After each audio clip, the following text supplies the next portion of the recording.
Assalamualaikum warahmatullahi wabarakatuh. Perkenalkan, nama saya Ulfinila Audia, NIM 18043160.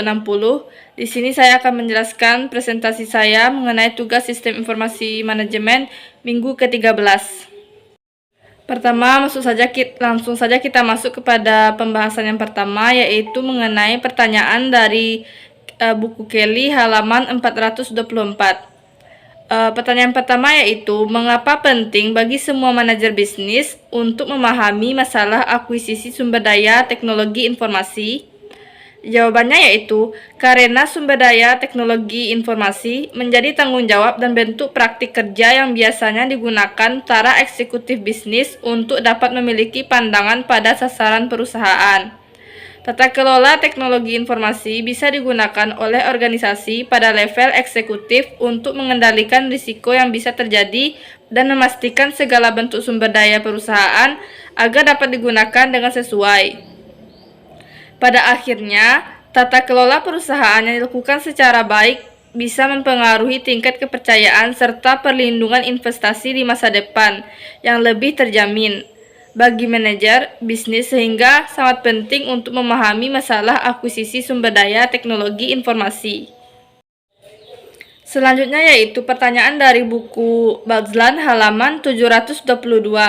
Pertanyaan yang pertama yaitu, peran apa yang dimainkan manajemen proyek dalam upaya pengembangan sistem? Jawabannya yaitu, dalam pengembangan sistem, peran yang dimainkan oleh manajemen proyek adalah yang pertama, keterampilan kepemimpinan. Project manajemen akan bekerja dengan tim stakeholder, konsumen, tim dari divisi lain dalam waktu yang bersamaan, sehingga skill pengaturan waktu sangat dibutuhkan dalam hal ini. Yang kedua yaitu penganggaran. Project manajemen diharapkan untuk menjaga dan memelihara anggaran di hampir setiap bidang sesuai dengan anggaran yang ditetapkan bersama dengan stakeholder. Yang ketiga yaitu adalah keterampilan analitis. Keterampilan analitis juga diperlukan project manajemen untuk dapat menyelesaikan masalah yang mungkin muncul selama proyek berjalan. Project manajemen akan menganalisis data dan membuat keputusan yang mempengaruhi proyek secara teratur. Pertanyaan yang kedua yaitu, fase manakah dalam siklus hidup pengembangan sistem yang paling penting? Jawabannya yaitu, dalam siklus hidup terdiri dari beberapa fase, yaitu yang pertama tentang perencanaan sistem. Dalam perencanaan sistem ini terdapat yaitu pembentukan dan konsolidasi tim pengembang, mendefinisikan tujuan dan ruang lingkup pengembangan, mengidentifikasi apakah masalah-masalah yang ada diselesaikan melalui pengembangan sistem, menentukan dan evaluasi strategi yang akan digunakan dalam pengembangan sistem, penentuan prioritas teknologi dan pemilihan aplikasi.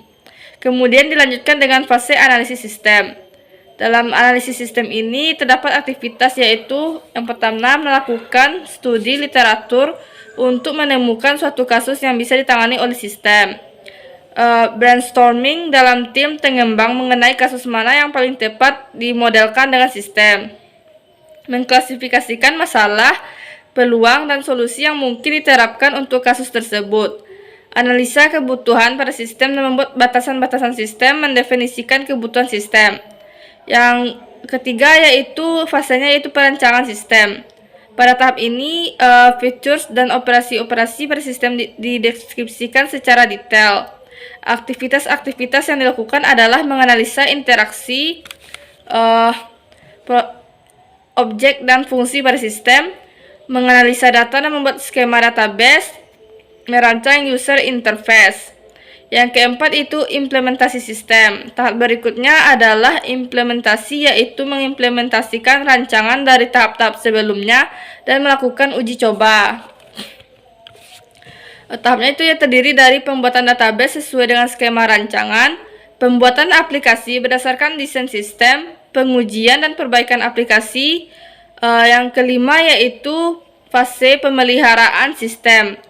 Dilakukan oleh admin yang ditunjuk untuk menjaga sistem tetap mampu beroperasi secara benar melalui kemampuan sistem dalam mengadaptasikan diri sesuai dengan kebutuhan. Menurut saya, fase yang sangat penting di atas adalah perencanaan, karena tanpa perencanaan yang baik, maka fase berikutnya tidak dapat dilanjutkan. Lanjut ke pertanyaan yang ketiga, yaitu jika Anda harus melewatkan satu fase selama pengembangan sistem, fase manakah itu dan mengapa? Menurut saya, jika saya melewatkan satu fase selama pengembangan, yang bisa dilewatkan adalah pemeliharaan sistem. Karena pada tahap sebelumnya itu sangat penting, sebab aktivitas-aktivitas yang perlu dilakukan dalam pengembangan sistem. Sedangkan untuk pemeliharaan, berfokus pada sejauh mana kita mampu menjaga pengembangan sistem tersebut dan melakukan update terhadap program tersebut. Yang keempat yaitu pertanyaannya, fase manakah dalam siklus hidup pengembangan sistem yang paling berisiko? Jawabannya yaitu dalam siklus hidup pengembangan sistem yang paling berisiko yaitu pada fase perancangan sistem. Karena jika terjadi kesalahan saat perancangan, maka pengembangan sistem tersebut bisa saja gagal dan fase selanjutnya tidak bisa dilanjutkan. Baik, masuk saja kita ke kasus kelas A mengenai LinkedIn Fast Development Process Help Save the Company. Pada kasus ini dijelaskan mengenai LinkedIn pada November 2011, LinkedIn memperhatikan bahwa sistemnya dikenai pajak karena situs tersebut menarik semakin banyak pengguna. Lebih lanjut, para programmer kehabisan tenaga untuk mengatasi masalah ini. Pada Februari 2012, LinkedIn meluncurkan operasi inversion. Perusahaan membekukan pengembangan fitur baru selama 2 bulan sehingga pemrogram dapat merombak arsitektur komputasi situs web.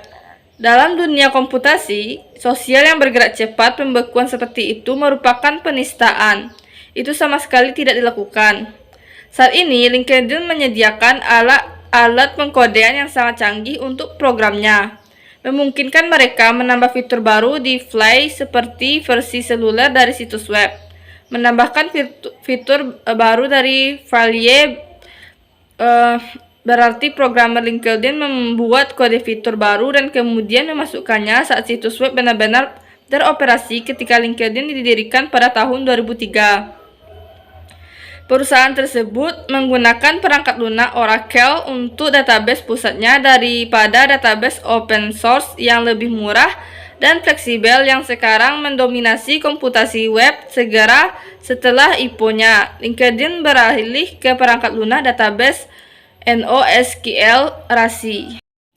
Di antara kunci keberhasilan proyek inversion adalah pemeriksaan kode komputer kecerdasan artifisial yang memeriksa perangkat lunak untuk menemukan kesalahan apapun yang diperkenalkan oleh programmer LinkedIn. Memperbarui situs web 3 kali sehari telah menyebabkan setidaknya satu masalah. Pengguna telah memperhatikan bahwa beranda LinkedIn mereka menjadi penuh sesak dengan semua jenis layanan dan umpan. LinkedIn yakni bahwa pekerjaan pengembangannya telah mempersiapkan perusahaan untuk tahap berikutnya, menambang data ekonomi dan pekerjaan pengguna untuk tren lebih awal dan memberi saran kepada orang-orang tentang cara memajukan karir mereka. LinkedIn yakin akan dapat mengidentifikasi tren seperti itu. Area mana yang akan didatangi tukang las dan keterampilan apa yang dipelajari oleh mereka yang sukses. Singkatnya, LinkedIn berencana untuk menjalankan informasi di dua arah dari penggunanya dan kembali ke penggunanya. Baiklah, masuk saja kita kepada pertanyaan dari kasus tersebut. Yang pertanyaan pertama yaitu jelaskan bagaimana pembekuan pengembangan fitur baru dari situs webnya menyimpan LinkedIn. Jawabannya, berdasarkan kasus di atas, pembekuan fitur baru dari situs webnya menyimpan LinkedIn dilakukan di Valie seperti versi seluler dari situs web. Menambah fitur baru di Valie berarti programmer LinkedIn membuat kode fitur baru dan kemudian memasukkannya saat situs web benar-benar beroperasi. Pertanyaan yang keduanya yaitu menjelaskan seberapa cepat perkembangan aplikasi memungkinkan LinkedIn untuk menambah fitur berikutnya, menambang data pekerjaan dan ekonomi pengguna. Jawabannya, berdasarkan kasus tersebut, perkembangan LinkedIn dijelaskan sangat berkembang pesat sebab LinkedIn dapat memperbarui sistemnya selama 3 hari sekali. Seperti tampilan baru untuk menu atau layanan baru segera dimasukkan ke dalam situs web langsung. Berbeda dengan pesaing seperti Facebook dan Google yang biasanya memperbarui situsnya sekali sehari atau setiap beberapa hari. Baiklah, cukup sekian hasil dari presentasi saya. Jika ada kata-kata saya yang salah, saya mohon maaf. Saya akhiri dengan wassalamualaikum warahmatullahi wabarakatuh.